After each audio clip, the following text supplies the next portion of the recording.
Hey everyone, welcome back to Tractor Guy's Garage, and well, working on the MG as well as Old Blue today. Got kind of a twofer today. We'll see, kind of, I don't know, I might kind of mash these together, or I might separate them out, I don't know, we'll see. Got two things happening today. Both of them just happen to show up on the same day or come up on the same day. So we're going to be doing both things maybe today. We'll see if I got time for both of them. But first thing, this little box right here. So as some of you may remember, the old MG here is, well, it's down. The rear end, somebody, not saying who, somebody might have forgot to check the rear end oil in it and might have locked the rear end up. Don't know who that could have been. Anyway, so figured it out what I wanted to do with that rear end, and I came to the conclusion that since this is a third member rear end, probably trying to find a good used third member is going to be the best option, at least for the moment. Plus that gives me a second carrier that I can re-gear later. And scouring the internet, I was able to come across one. So I'll unpack it here, we'll see what we got. So found this from a guy on eBay, and you're unpacking it with me here, so see what we got out of it. Hopefully this is a good used unit. I don't expect, a perfect one. If it's a little, nasty, it's fine. We can clean it up.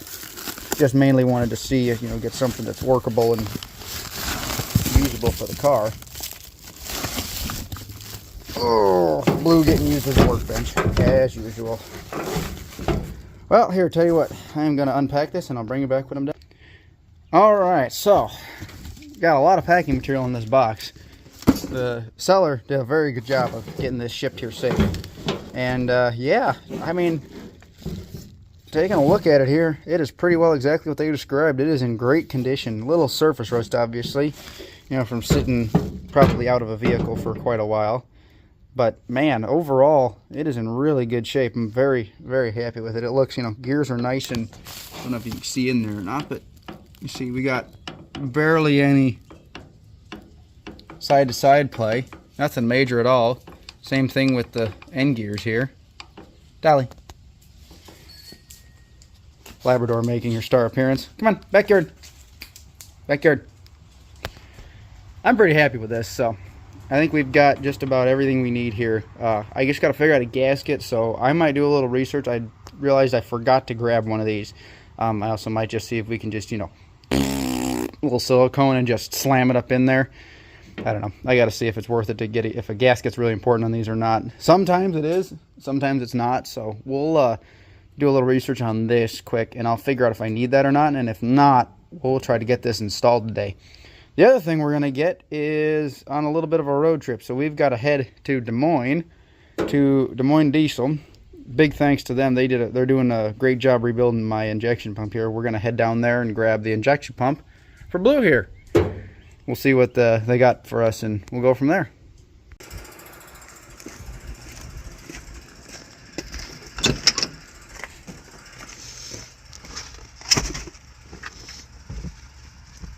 Ta-da! Alright, well, we're picking up a little later in the afternoon. You see, I've had time to do a clothing change. Went out to dinner, and, well, we're about ready to see what's going to happen here. We have got the pump installed here. I'll show you kind of, see it down there here. I'll see if I can get you down in there a little better. So you can see, oh man, that camera lens is dirty. Hang on. There we go. That's a little better. So, yeah, got the nice, shiny, rebuilt pump I'll put in there. Got it all plumbed back in. And I think I've got fuel primed up to at least the fuel body here. We're probably gonna have to crank it a little bit to get fuel out of the injectors, or out to the injectors. And I also, as you notice, I don't have the alternator or the belt tracking or anything on. So this is purely just to see if this is gonna make noise and do what it should do before I get all of the rest of that assembled. But I think we are just about ready to see if this is gonna make a little noise. So I'm gonna set you up here and we'll see if we can make it happen. Alright, got the ignition on here. I think I'm going to go ahead and start it from under the hood here, just in case I need to shut that off. And I got to grab my block of wood here so that I'll be ready, just in case. You never know.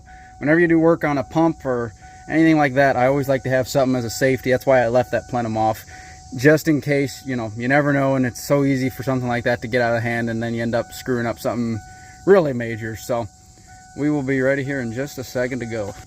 Alrighty, got my piece of wood here. We're just gonna set that off to the side. If you are gonna do this also, good. This is just a piece of, I don't know, 3/4 inch, whatever plywood I had kicking around.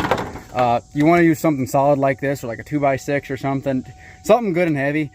You don't want to use rag, paper, whatever, because that will get sucked right up in there, and then you'll end up digesting that through the motor, and there's a fair chance that won't even shut the motor down. So you want to use something pretty solid just as a backup.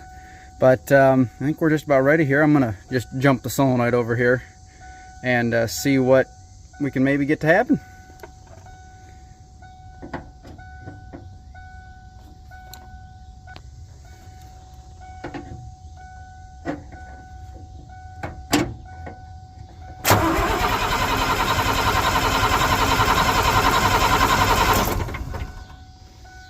Looks like my solenoid's not pulling in. Hang on. Alright, got the solenoid fixed. I think I've just got a sticky spot in that solenoid. There's an adjustment to get the angle right so that it doesn't bind up as it pulls in. I'm going to sit here and give this a little prime. See if maybe we just need to force some fuel up through it a little more here. We're moving plenty of fuel. I can feel the injector or the primer pump getting nice and stiff like it should be. So I think we're pretty close. We just got to push some air out of the rest of it.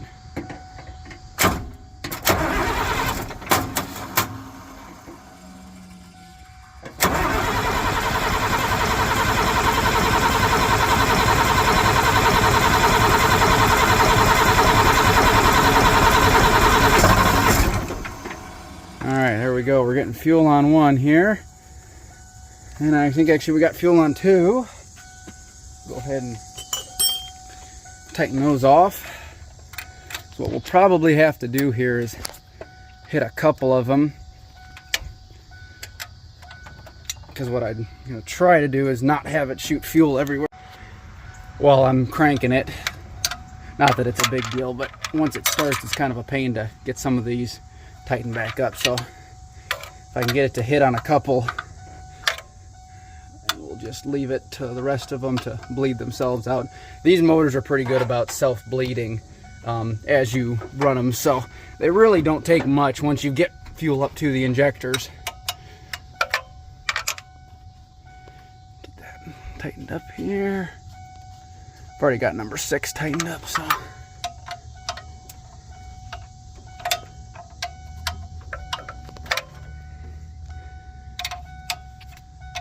And I see once I'm tightening these, I'm getting fuel up to them all. I think I've just got a little bit of air.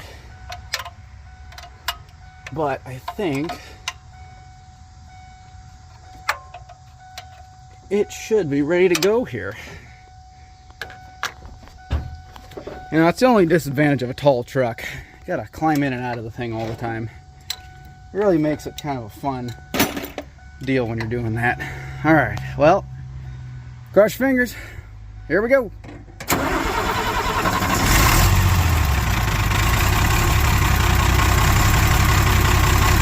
How's that for running pretty good?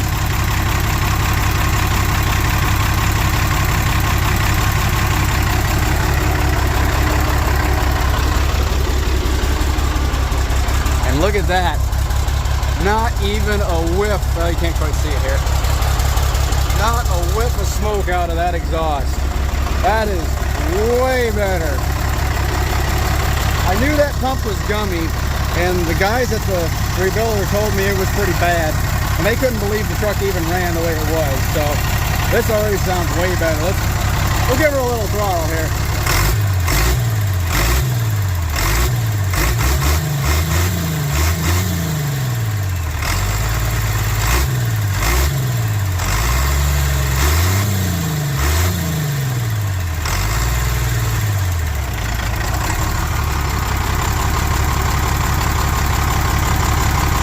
That is way snappier.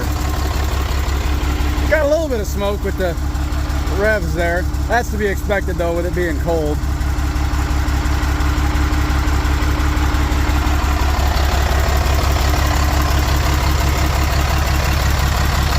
And let's see if the cutoff works here.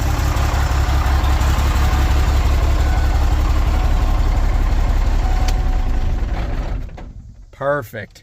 I think I still got to fix that solenoid a little bit. I don't think it's quite pulling in as hard as it should. It's kind of a weird fidget with these solenoids in here to get it in the right place so that it's got enough stroke to pull it off and get the fuel to turn on fully, but not too far that it doesn't quite shut off fully. So it's kind of a weird getting that balance right. But I think we're pretty well there. And I think I feel good enough. We're going to go ahead and put the rest of the alternator bracketry, the air piping, get it all buttoned back together here. And I'll probably get that all done tonight. And then I'll probably bring it back in the morning once we get this all assembled, because you probably won't be able to see much later unless something else happens tonight. But we'll bring it back probably tomorrow morning as we get this all good to go. Engine temp light's on, but she's doing it.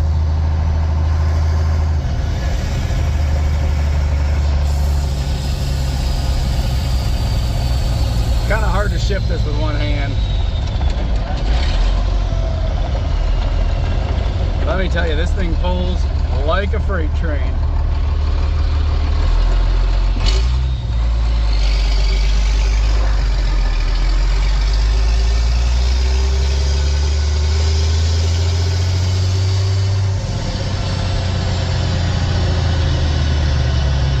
Oh, it feels so good to have this truck back.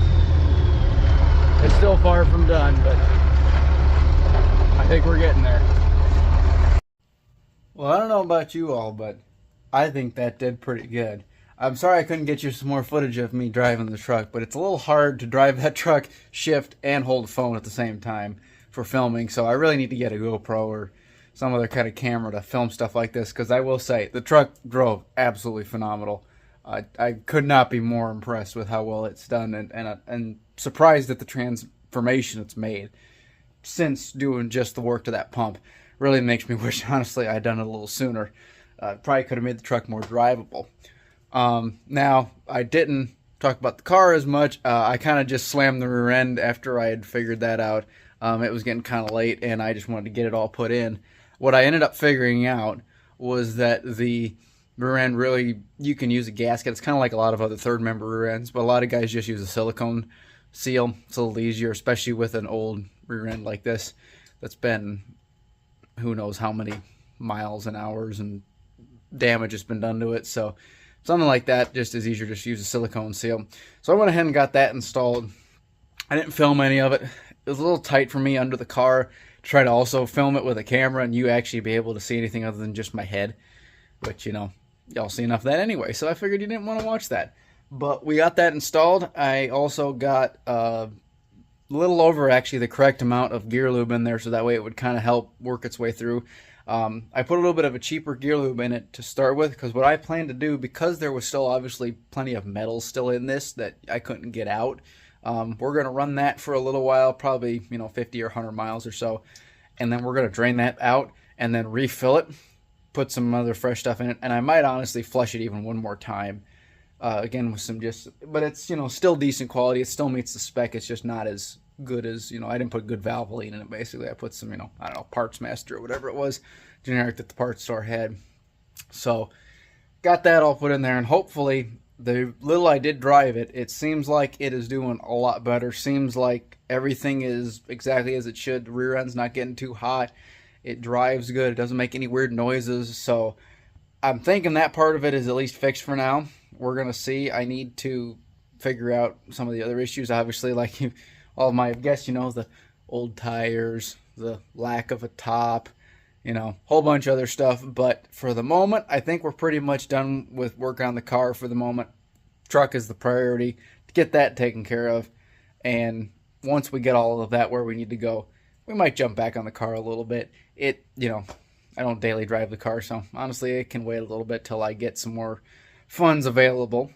But the truck, where I'm going to leave this video off, it's actually the next night, if you couldn't tell from the shirt change. But what we also figured out with the truck is we've got to do a couple of other things to finish it off and get it a little better. I've got a list over there, actually, that I started making to help you keep track. We got to work on the clutch.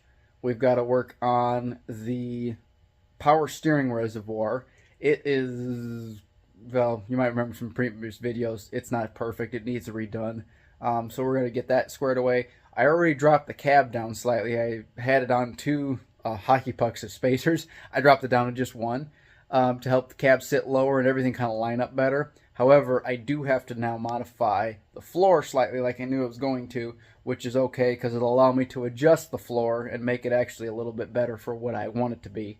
I also have to modify the gas pedal as a result because now it's obviously going to hit the floor. So we're going to address that probably in the next video. I'm going to get into that and start figuring out what all has to happen for that. But we are getting very, very close. Oh, also, I got to get a water neck back from my buddy Conrad, Mr. Boyer Builds, who's getting that done for me. I think he's about got it done now. So that way we can have a fully pressurized cooling system like we really should have. But few things like that, it's really not much. We are getting very, very close to this truck being able to be ready to be road drove. I don't know that I'll say reliably, but at least it can drive down the road and not, fear something's going to majorly happen. So y'all stay tuned. I got a couple other videos I'm going to try to continue editing and putting out. It's the middle of summer and I get busy with a lot of other stuff, so I'm sorry if I don't put stuff out quite as much as I could on some of this stuff, but just be patient. I'm going to work through it all and get stuff posted.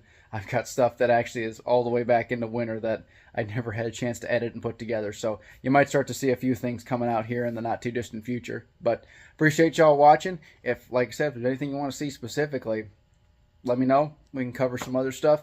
I know a lot of people like the diesel swap. That's why I know a lot of y'all came to the channel. So if y'all want to see more of that truck, and if you have any questions, let me know. Otherwise, appreciate you watching. We'll catch you later. Have a good one.